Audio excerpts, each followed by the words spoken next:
darkness seems to hide his face.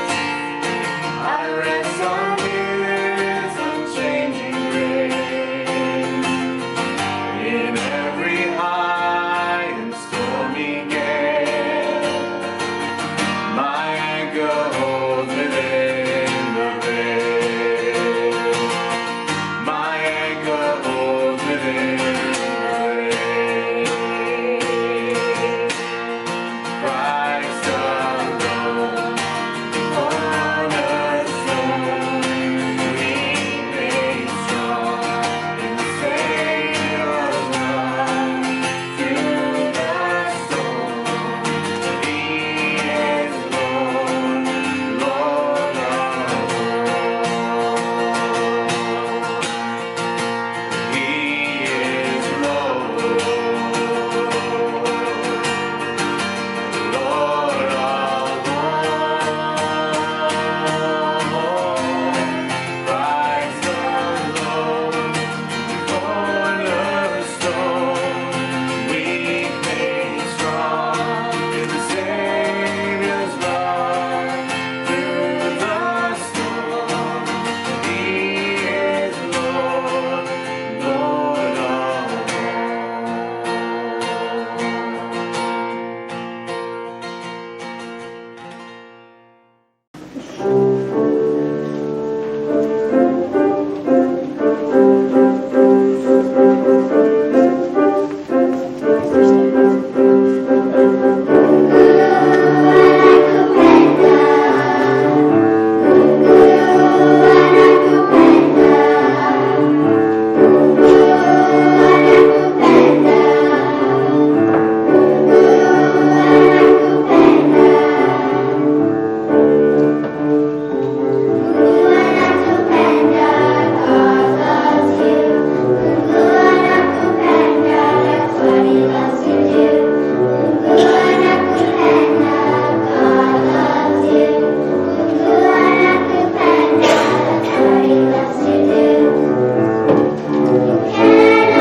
Well, I thought I would record this outside because today is Canada Day, and happy Canada Day, everyone.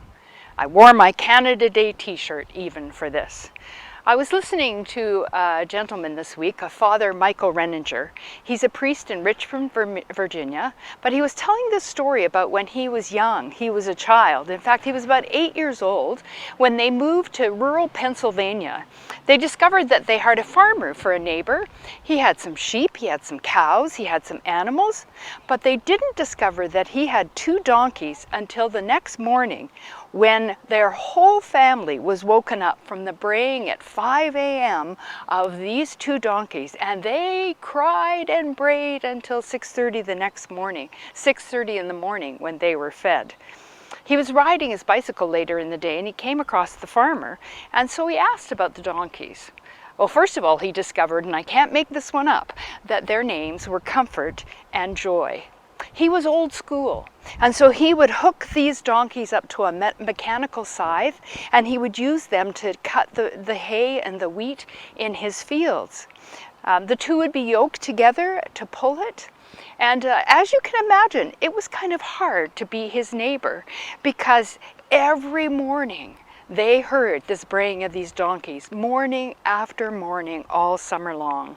And in fact, he found himself as an 8-year-old kind of praying that Comfort and Joy might go to donkey heaven. Well, imagine his guilt when in August, Comfort actually did die, and only Joy was left. I didn't make up that line. That's what Michael said. Later, Michael noticed that the farmer was loading the old mechanical scythe into a truck to take it away, and he asked why. And this is what the farmer said: "This weighs too much for one donkey to do. Joy can't do it on her own. The yoke I have was built so that 2 of them could walk side by side and they could do the work together. The yoke won't work if only one tries to wear it." Well, our passage this Sunday is from Matthew chapter 11. Jesus is talking to a group of people that are burdened and weighed down with life and worries and concerns. Does that sound familiar? Well, hear the words that he says in Matthew chapter 11, verse 28. "Come to me, all you who are weary and burdened, and I will give you rest. Take my yoke upon you and learn from me, for I am gentle and humble in heart, and you will find rest for your souls. For my yoke is easy and my burden is light." That's what Jesus said, and scholars believe that Jesus was comparing himself, contrasting himself to the religious leaders, the rules and regulations that they had implemented. In this week, there was a group of us that were studying a YouVersion Bible study called The Will of God. And it talked about how the 10 Commandments had ballooned to 613 rules and regulations to follow to the letter.